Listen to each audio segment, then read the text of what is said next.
what is the correct word, but I stumbled on an article on dyslexia. Yeah, it's enough. It's enough. Can you refuse?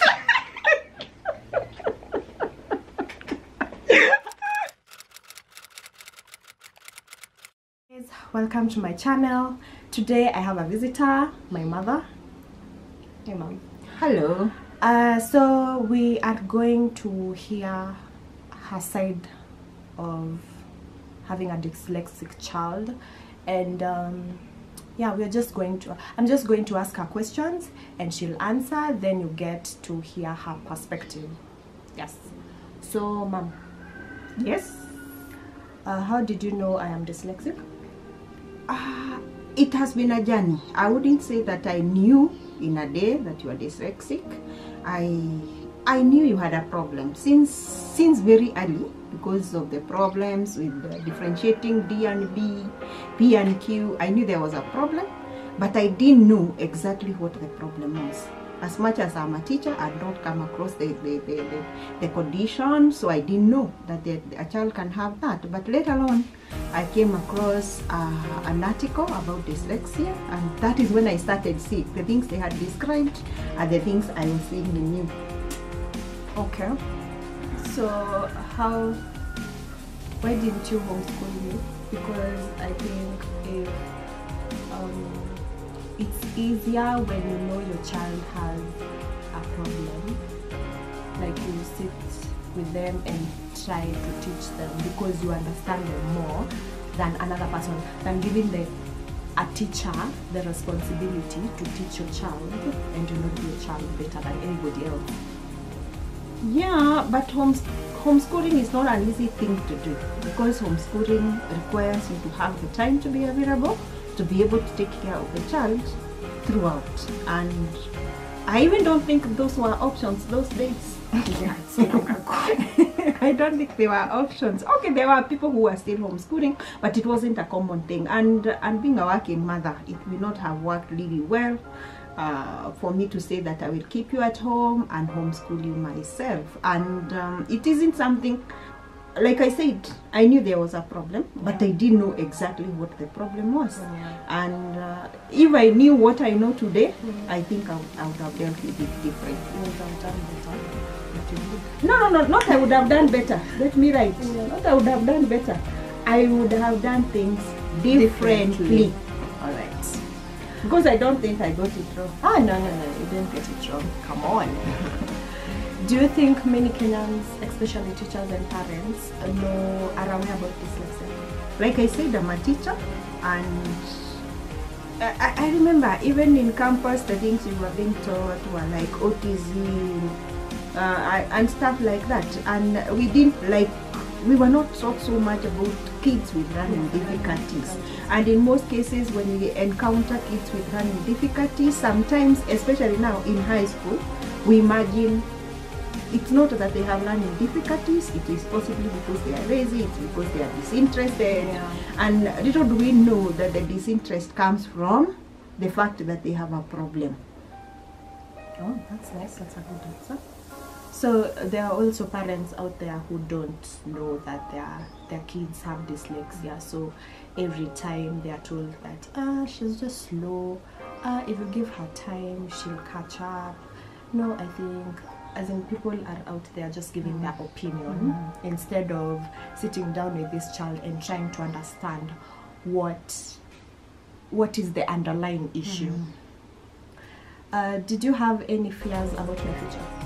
Definitely, as a parent, even a parent with a very bright child, the fears are there. Fears are there about the future, because you really do not know what will happen. And especially in a community like Kenya, where education is very important, and you know, we have been socialized to take it that a child who is not successful academically has no future. Every parent has fears. Every parent has fears. And yes, the fears were there, and I can't say that I was really confident about what will happen in the future. But now that you are my child, I had to take you the way God gave me to you. Yes, I'd take it and move on with it. And a problem in quotes, you know. And these are problems that not many people know about it. Sometimes people take it that you're trying to explain the poor performance of the child, or you're trying to, you're not trying hard enough, or you're too much understanding, that you're being understanding, and this child, you're just being too lenient. You're trying to explain why your child is not doing well. Why is not doing well. And you see, people, not many people will understand it, because awareness of dyslexia is very, very minimal. It's very minimal. Yeah. Not many people know about it, and therefore people, and you know, looking at you, you have no disability. Dyslexia is not disability. And when now you tell people this child has this problem, what happens? People start labeling the child as you have a particular disability, and even treating the child like now she's dumb, like I don't know. And like I said, fears. You don't know how the child will be treated, you don't know whether they will get help. And those days, even schools were not there. At least now, there are a few schools that are taking care of dyslexic But I also children. think those schools, it's not every family that can afford. Again, they are far. They are far. They're not available everywhere. And therefore, I think what needs to happen is to train teachers to deal with children with disabilities, learning disabilities, because they turn out very well. They are very bright children. It's only that they learn differently. And if they are taught, like for example, most of them are practical oriented. And in every subject there is the practical aspect of that particular subject.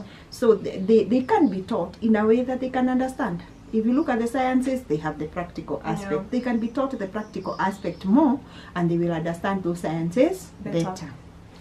Okay, so but I also think if I knew I was dyslexic when I was young, I don't think I would have put the effort I did. That is the other thing, that you don't want a small child feeling I am not able. Even when I discovered, I didn't tell you, because if I tell you, you will now start justifying your inability, and you are like, I can't. I'm dealing with this situation, and therefore it's normal. I can't, and I didn't want you to look at yourself differently, because you were not different. You could do it, but you do it differently. Do you think a person with dyslexia can outgrow it? Outgrowing it, no, but living with it, yes. You can't outgrow it, but you learn to live with it. Right now, after because you are older, you're wiser. I know how you handle your schoolwork, and you are a lot more wiser in dealing with your schoolwork. But when you are younger, the challenges are more. But as you grow older and you understand your situation and you understand how you understand things, you're able to deal with it. But outgrowing it will always be there.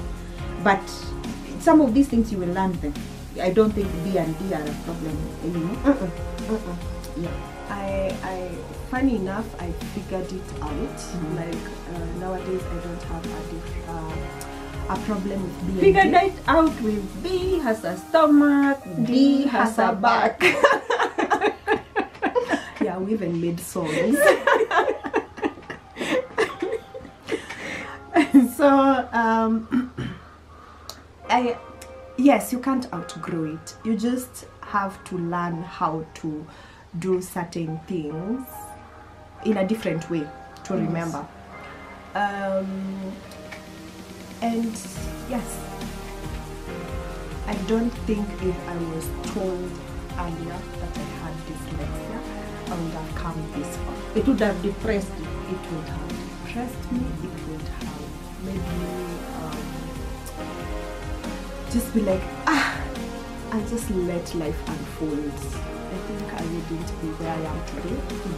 Possibly. I don't know because I didn't do it, so I can't know that she has some different difficulties in a way that she can handle it. I really also don't think it is okay to keep quiet about it so much and let the child struggle with it so much. It is also good at a proper age. It's also good to let the child know that these things you're going through, it isn't that there is anything wrong with you. It's only that you handle things this way. Do you have any suggestions for parents with dyslexic children?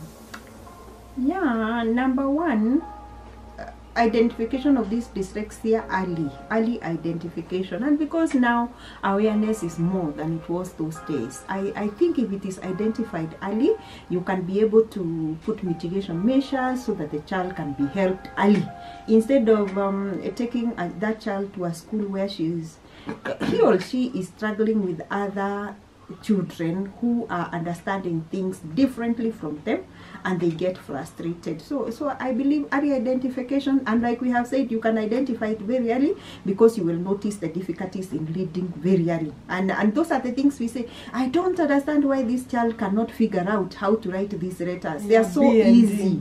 They are so easy. Why is it so hard? And they don't look the same. And they don't look the same. But this child cannot see they don't look the same. Yes, you tell them to write boy, they write doy. And you can't understand why. But now with the awareness, at least they can identify them early, and they can be able to help them. And number two, acceptance. You as a parent, you will play a major role in assisting the child, because dyslexia can bring the child's self-esteem down to the very lowest level, very low level. Because when a child cannot be able to do things the way the others are doing, every other time they feel they are being brought down, and they feel they are dumb, they feel they are foolish. It really affects their self-esteem. Acceptance at home. Before you even complain about the report form, accept them. And also as a parent, it is important that you work with them.